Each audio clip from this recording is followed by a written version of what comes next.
ಕರ್ನಾಟಕ ರಾಜ್ಯ ಸರ್ಕಾರವು ಏನು ಒಳ ಮೀಸಲಾತಿಯನ್ನು ಜಾರಿ ತಂದಿದೆ. ಈ ಒಂದು ಪತ್ರಿಕಾಗೋಷ್ಠಿಯಲ್ಲಿ ಹಾಜರಿರ್ತಕ್ಕಂಥ ನಮ್ಮ ಆತ್ಮೀಯರಾಗಿರ್ತಕ್ಕಂಥ ವಿಜಯಪುರ ನಗರ ಬ್ಲಾಕ್ನ ಅಧ್ಯಕ್ಷರಾಗಿರ್ತಕ್ಕಂಥ ಪರಶುರಾಮ್ ಹೊಸಮನಿಯವರಿದ್ದಾರೆ. ಹಾಗೆ ಇಂಡಿ ಬ್ಲಾಕ್ ಕಾಂಗ್ರೆಸ್ ಸಮಿತಿ ಪರಿಶಿಷ್ಟ ಜಾತಿ ವಿಭಾಗದ ಅಧ್ಯಕ್ಷರಾಗಿರ್ತಕ್ಕಂಥ ಬಾಬು ಗುಡಿಮೆ ಅವರಿದ್ದಾರೆ. ಜಿಲ್ಲಾ ಕಾಂಗ್ರೆಸ್ನ ಪ್ರಧಾನ ಕಾರ್ಯದರ್ಶಿಯಾಗಿರ್ತಕ್ಕಂಥ ನಮ್ಮ ವಸಂತ್ ಹೊನ್ಮಡೆ ಸರ್ ಇದ್ದಾರೆ.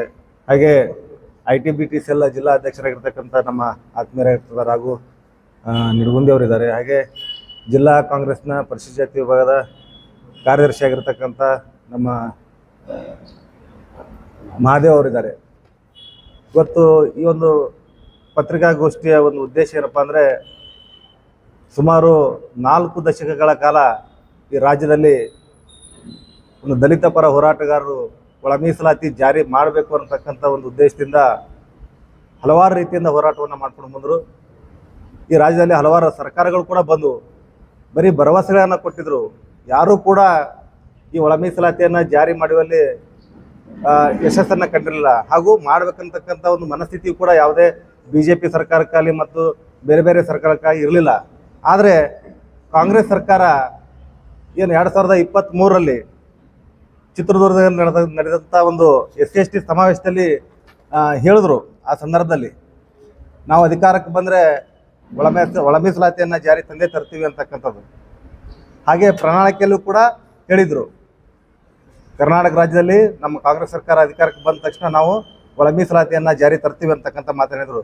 ಹಾಗೆಯೇ ನುಡಿದಂತೆ ಸಿದ್ದರಾಮಯ್ಯ ಸರ್ಕಾರ, ಸನ್ಮಾನ್ಯ DK ಶಿವಕುಮಾರ್ ಅವರು ಹಾಗೆ G ಪರಮೇಶ್ವರ್ ಸಾಹೇಬರು ಈ ರಾಜ್ಯದಲ್ಲಿ ನಮ್ಮ ಕಾಂಗ್ರೆಸ್ ಪಕ್ಷ ಅಧಿಕಾರಕ್ಕೆ ಬಂದ ತಕ್ಷಣ ನಾವು ಒಳ ಮೀಸಲಾತಿ ತರ್ತೀವಿ ಅಂತ ಏನು ಮಾತು ಕೊಟ್ಟಿವಿ ಅದರಂತೆ ನಡ್ಕೋತೀವಿ ಅಂತೇಳಿ ಮೊನ್ನೆ ನಡೆದಂಥ ಕ್ಯಾಬಿನೆಟ್ನಲ್ಲಿ, ಮೊನ್ನೆ ಏನು 24ನೇ ತಾರೀಕು ಆಯ್ತಲ್ಲ ಆ ಒಂದು ಸಚಿವ ಸಂಪುಟ ಸಭೆಯಲ್ಲಿ ಒಳ ಮೀಸಲಾತಿಯನ್ನು ಜಾರಿ ತರುವಲ್ಲಿ ಯಶಸ್ವಿಯಾಗಿದ್ದಾರೆ.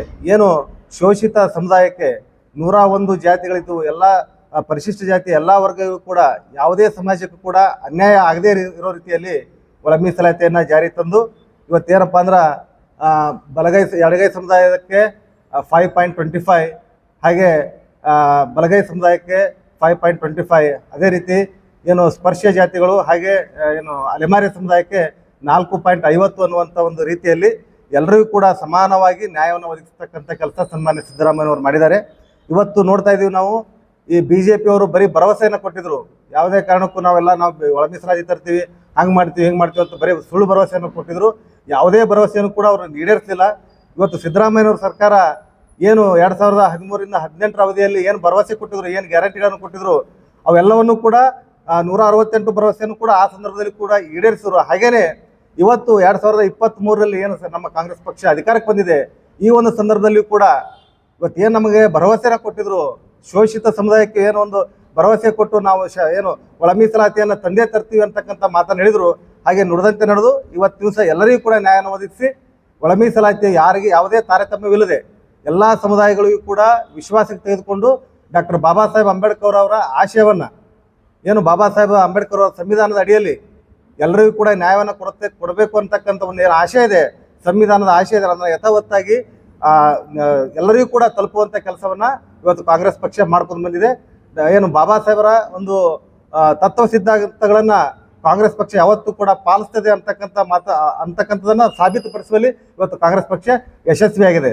ಇವತ್ತು ನಾವು ನೋಡ್ತಾ ಇದ್ದೀವಿ, ಈ ದೇಶದ AICC ಅಧ್ಯಕ್ಷರಾಗಿರ್ತಕ್ಕಂಥ ಸನ್ಮಾನ್ಯ ಮಲ್ಲಿಕಾರ್ಜುನ್ ಖರ್ಗೆ ಸಾಹೇಬರಿಗೆ, ಹಾಗೆ ಈ ರಾಜ್ಯದ ಮುಖ್ಯಮಂತ್ರಿಗಳಾಗಿರ್ತಕ್ಕಂಥ ಸನ್ಮಾನ್ಯ ಶ್ರೀ ಸಿದ್ದರಾಮಯ್ಯ ಸಾಹೇಬರಿಗೆ, ಈ ರಾಜ್ಯದ ಉಪಮುಖ್ಯಮಂತ್ರಿಗಳಾಗಿರ್ತಕ್ಕಂಥ DK ಶಿವಕುಮಾರ್ ಸಾಹೇಬರಿಗೆ, ಹಾಗೆ G ಪರಮೇಶ್ವರ್ ಸಾಹೇಬರು, ಅದೇ ರೀತಿಯಾಗಿ SC ಮಾದೇವಪ್ಪನವರು, ಹಾಗೆ ಸನ್ಮಾನ್ಯ RB ತಿಮ್ಮಾಪುರ ಸಾಹೇಬರು, KH ಮುನಿಯಪ್ಪನವರು, H ಆಂಜನೇಯ ಸಾಹೇಬರು, ಅದೇ ರೀತಿಯಾಗಿ ಶಿವರಾಜ್ ತಂಗಡಿಗವರು, ರುದ್ರಪ್ಪ ಲಮಾಣಿಯವರು, ಇವರೆಲ್ಲರನ್ನೂ ಕೂಡ ಏನು ದಲಿತ ಸಮುದಾಯದ ಎಲ್ಲ ಸಚಿವರಿಗೂ ಹಾಗೂ ಮುಖಂಡರಿಗೂ ಕಾಂಗ್ರೆಸ್ ಪಕ್ಷದ ಎಲ್ಲ ನಾಯಕರುಗಳನ್ನು ಕೂಡ ಕರೆಸಿ ಅವರಿಗೆ ವಿಶ್ವಾಸಕ್ಕೆ ತೆಗೆದುಕೊಂಡು ಈ ಮೀಸಲಾತಿಯಿಂದ ಯಾರಿಗೂ ಕೂಡ ಅನ್ಯಾಯ ಆಗಿಲ್ಲ, ನಾವು ಇದನ್ನು ತಂದೆ ತರ್ತೀವಿ, ಎಲ್ಲರಿಗೂ ಕೂಡ ಒಳ ಮೀಸಲಾತಿಯನ್ನು ತಂದು ಸಾಮಾಜಿಕವಾಗಿ, ರಾಜಕೀಯವಾಗಿ, ಆರ್ಥಿಕವಾಗಿ ಎಲ್ಲರಿಗೂ ಕೂಡ ಅವಕಾಶವನ್ನು ಕೊಡ್ತೀವಿ.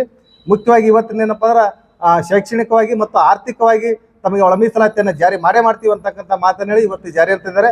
ಹಾಗಾಗಿ ನಮ್ಮ ಸರ್ಕಾರದ ಎಲ್ಲ ಸಚಿವರಿಗೂ ಕೂಡ, ಹಾಗೆ ಶಾಸಕರಿಗೂ, ಅದೇ ರೀತಿಯಾಗಿ ನಮ್ಮ ಜಿಲ್ಲೆಯ ಉಸ್ತುವಾರಿ ಸಚಿವರಾಗಿರ್ತಕ್ಕಂಥ ಸನ್ಮಾನ್ಯ MB ಪಾಟೀಲ್ ಸಾಹೇಬರಿಗೂ, ಹಾಗೆ ಇನ್ನೋರ್ವ ಆಗಿರ್ತಕ್ಕಂಥ ಸನ್ಮಾನ್ಯ ಶಿವಾನಂದ ಪಾಟೀಲ್ ಸಾಹೇಬ್ರಿಗೂ, ಹಾಗೆ ನಮ್ಮ ಜಿಲ್ಲೆಯ ಶಾಸಕರುಗಳಾಗಿರ್ತಕ್ಕಂಥ ಶ್ರೀ ಅಶೋಕಣ್ಣ ಮನಗುಳಿಯವರು, ಹಾಗೆ ವಿಠಲ್ ಕಟಗದೊಂಡವರು, ಅಪ್ಪಾಜಿ ನಾಡಗೌಡರು, ಅದೇ ರೀತಿಯಾಗಿ ಇವತ್ತು ಸುನಿಲ್ಗೌಡ ಪಾಟೀಲ್ರು, ಎಲ್ಲರೂ ಕೂಡ ಇವತ್ತಿನ ದಿವಸ ಇದಕ್ಕೆ ಸಪೋರ್ಟ್ ಮಾಡಿ ಇದು ಏನು ಒಳ ಮೀಸಲಾತಿಯನ್ನು ತರುವಲ್ಲಿ ಒಂದು ದಿಟ್ಟ ಹೆಜ್ಜೆಯನ್ನು ಇಟ್ಟಿರ್ತಕ್ಕಂಥ ಸರ್ಕಾರಕ್ಕೆ ಮತ್ತು ಸಚಿವರುಗಳಿಗೆ ಹಾಗೂ ಎಲ್ಲ ಶಾಸಕರುಗಳಿಗೂ ಕೂಡ ಈ ಮೂಲಕ ಅಭಿನಂದನೆಗಳನ್ನು ಸಲ್ಲಿಸ್ತಾ ಇದ್ದೇನೆ.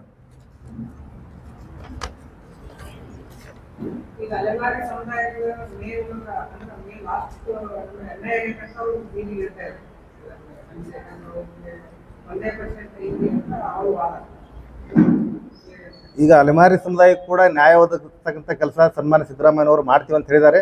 ಹಾಗೆ ನಡ್ಕೋತಾರೆ. ಯಾಕಪ್ಪ ಅಂದ್ರೆ ಸಿದ್ದರಾಮಯ್ಯನವರು ಏನು ಹೇಳಿದ್ದಾರೆ ಹಾಗೆ ನಡ್ಕೊಂಡಿದ್ದಾರೆ. ಅವರಿಗೂ ಕೂಡ ನ್ಯಾಯವನ್ನು ಒದಗಿಸಲಿಕ್ಕೆ ಪ್ರಾಮಾಣಿಕ ಪ್ರಯತ್ನ ಮತ್ತು ಕೊಡ್ತಾರೆ ಅಂತಕ್ಕಂಥ ಭರವಸೆ ನಮಗಿದೆ. ನಮ್ಮ ಅಭಿಪ್ರಾಯ ಕೂಡ ಎಡಗೈ ಬಲಗೈ ಸಮುದಾಯ ಎಲ್ಲರದು ಕೂಡ ಅಭಿಪ್ರಾಯವನ್ನು ಅದೇ ಅದ. ಅಲೆಮಾರಿ ಸಮುದಾಯಕ್ಕೂ ಕೂಡ ನ್ಯಾಯ ಸಿಗಬೇಕಂತಕ್ಕಂಥ ಅಭಿಪ್ರಾಯ ಅದ. ಅವರಿಗೂ ಕೂಡ ಆ ಒಂದು ನಿಟ್ಟಿನಲ್ಲಿ ಸಿಗ್ತದೆ ಅಂತಕ್ಕಂಥ ಒಂದು ಭರವಸೆ ನಮ್ಮಲ್ಲಿದೆ.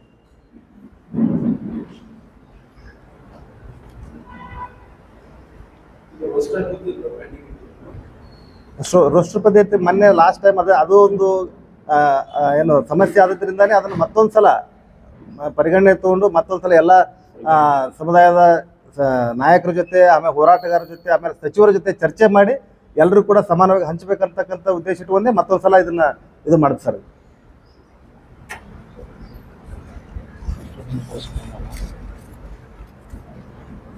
ಈಗ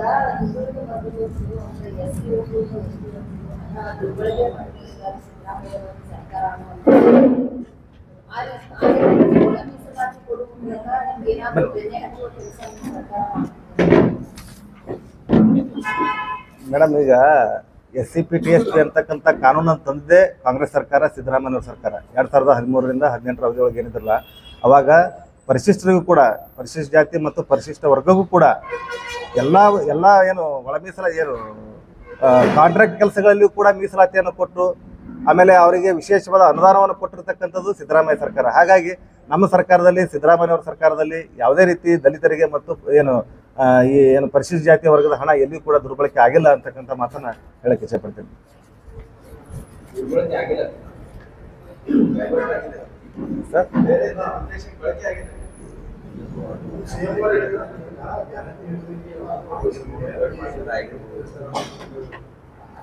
ಸರ್ ಗ್ಯಾರಂಟಿ ಯೋಜನೆ ಒಳಗೂ ಕೂಡ ಪರಿಶಿಷ್ಟ ಜಾತಿಯವರು ಅದಿವಲ್ಲ ಸರ್, ಅದಿವಲ್ಲ? ಇಲ್ಲ, ಅದು ವಿರೋಧ ಪಕ್ಷದವ್ರು ಹೇಳ್ತಿರ್ತಾರ. ಮ್ಯಾಕ್ಸಿಮಮ್ ಹಂಗೇನಾಗಿಲ್ಲ.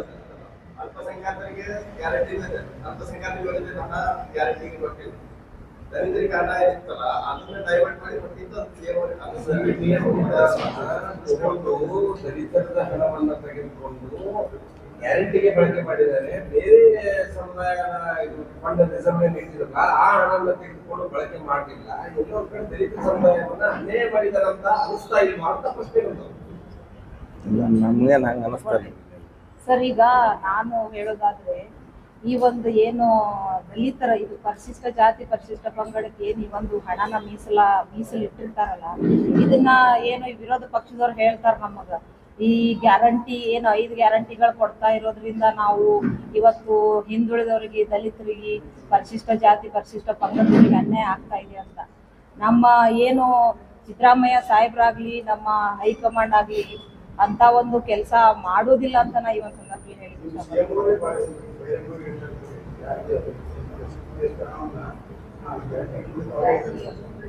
ಯೂಸ್ ಮಾಡಿವಂತ ಹೇಳಿದ್ದೆ. ಈಗ ಸಾಕಷ್ಟು ಅಂಬೇಡ್ಕರ್ ಅಭಿವೃದ್ಧಿ ಮೊದಲು ಯೋಜನೆಗಳು ಈಗ ಒಂದು ಯೋಜನೆಯಲ್ಲಿ ತಗೊಂಡು ಫಲಾನುಭವಿಗಳ ಹೆಸರು ಎಲ್ಲಿ ಈ ಯೋಜನೆಯಲ್ಲಿ ಫಲಾನುಭವಿಗಳಿದ್ದಾರೆ? ಗಂಗಾ ಕಲ್ಯಾಣ ಯೋಜನೆಯಲ್ಲಿ ಸಿಗುತ್ತಾ ಇಲ್ಲ, ಯಾವುದೂ ಯೋಜನೆಯಿಂದ ಶುರು ಆಗ್ತಾ ಇಲ್ಲ. ಮೂಲವಾಗಿ ಗ್ಯಾರಂಟಿ ಹಾಕಿ ದಲಿತರನ್ನ ಒಂದ್ ಕಡೆ ಸುಮ್ಮನೆ ಕೂರಿಸ್ಬಿಟ್ಟಿದ್ದಾರೆ. ಒಂದು ವಿಚಾರ, ಈ ದೇಶದೊಳಗ ಶ್ರೀಮತಿ ಇಂದಿರಾ ಗಾಂಧಿಯವರು ಈ ಪ್ರಧಾನಮಂತ್ರಿ ಇದ್ದಂಥ ಸಂದರ್ಭದಲ್ಲಿ ದಲಿತರಿಗೆ ಏನಪ್ಪ ಅಂದ್ರೆ ಸತ್ರೆ ಮುಚ್ಚಲಿಕ್ಕೆ ಭೂಮಿ ಇರಲಿಲ್ಲ. ಅವರಿಗೆ ಭೂಮಿಯನ್ನು ಕೊಟ್ಟು ಉಳುವವನೇ ಭೂಮಿ ಒಡೆಯ ಅಂತಕ್ಕಂಥ ಕಾನೂನನ್ನು ತಂದು ಎಲ್ಲರಿಗೂ ಕೂಡ ದಲಿತರು ಕೂಡ ಭೂ ಒಡೆಯರಾಗಬೇಕಂತಕ್ಕಂಥ ಕಾನ್ಸೆಪ್ಟನ್ನು ಇಟ್ಕೊಂಡದ್ದು ಕಾಂಗ್ರೆಸ್ ಪಕ್ಷ, ಶ್ರೀಮತಿ ಇಂದಿರಾ ಗಾಂಧಿ ಅವರು. ಹಾಗೇನೆ ಅದೇ ಒಂದು ಕಾನ್ಸೆಪ್ಟ್ ಇಟ್ಕೊಂಡು ಇವತ್ತು ಇಡೀ ದೇಶದಲ್ಲಿ ಯಾರು ಕೂಡ ಮಾಡಿರಲಿಲ್ಲ. SCPT SP ಅಂತಕ್ಕಂಥ ಕಾನೂನನ್ನು ಯಾವ ರಾಜ್ಯದಲ್ಲೂ ತಂದಿಲ್ಲ ಬಿಜೆಪಿ. ಸರ್ ಇವತ್ತಿಗೂ ಕೂಡ ಕಾಂಗ್ರೆಸ್ ಪಕ್ಷ ದಲಿತರ ಪರವಾಗಿ ಇದೆ. ಹಾಗಾಗಿನೇ ಇವತ್ತು ಒಳ ಮೀಸಲಾತಿ ಜಾರಿ ಬಂದದಪ್ಪ ಅಂದ್ರೆ ಕಾಂಗ್ರೆಸ್ ಪಕ್ಷದ ಒಂದು ತತ್ವ ಸಿದ್ಧಾಂತ ಇರ್ಲಿಕ್ಕಂದ್ರೆ ಈ ಒಳ ಮೀಸಲಾತಿ ಕೂಡ ಜಾರಿ ಬರ್ತಿರ್ಲಿಲ್ಲ. ಇವತ್ತೇನು ಬಾಬಾ ಸಾಹೇಬರ ಆಶೆ ಇತ್ತು, ಸಂವಿಧಾನದ ಆಶೆ ಇತ್ತು, ಎಲ್ಲ ದಲಿತರಿಗೂ ಕೂಡ ಸಮಾನವಾದ ಹಕ್ಕು ಸಿಗಬೇಕು ಮತ್ತು ಅವರಿಗೂ ಕೂಡ ಒಂದು ವಿಶೇಷವಾದಂಥ ಶಕ್ತಿಯನ್ನು ಕೊಡಬೇಕಂತಕ್ಕಂಥ ಉದ್ದೇಶ ಇಟ್ಕೊಂಡೇ ಇವತ್ತು ಸಿದ್ದರಾಮಯ್ಯವರು ಒಳ ಮೀಸಲಾತಿ ತಂದರು. ಇರ್ಲಿಕ್ಕಪ್ಪ ಅದನ್ನು ಕೂಡ ಸಾಧ್ಯ ಆಗ್ತಿರಲಿಲ್ಲ. ಹಲವಾರು ಸರ್ಕಾರಗಳು ಬಂದದ್ದು ಯಾರೂ ಮಾಡಿರಲಿಲ್ಲ. ಹಾಗಾಗಿ ನಾವು ಇವತ್ತು ಸರ್ಕಾರಕ್ಕೆ ಅಭಿನಂದನೆ ಸಲ್ಲಿಸ್ತಾ ಇದ್ದೀವಿ.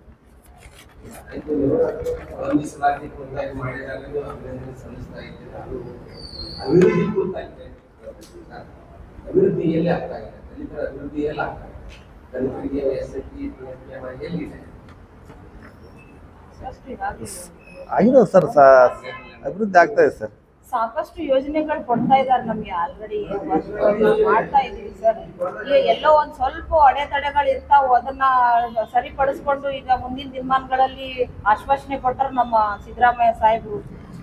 ನಾವು ಇನ್ನೂ ದಲಿತರ ಪರ ಇನ್ನೂ ಹೆಚ್ಚಿನ ಒಂದು ಯೋಜನೆಗಳನ್ನ ತರ್ತೀವಿ, ಅವ್ರ ಪರ ನಾವು ಇನ್ನೂ ಸಾಕಷ್ಟು ಕೆಲಸ ಕಾರ್ಯಗಳನ್ನ ಮಾಡ್ತೀವಿ ಅಂತ ಮೊನ್ನೆ ತಾನೇ ಹೇಳಿದ್ದಾರೆ.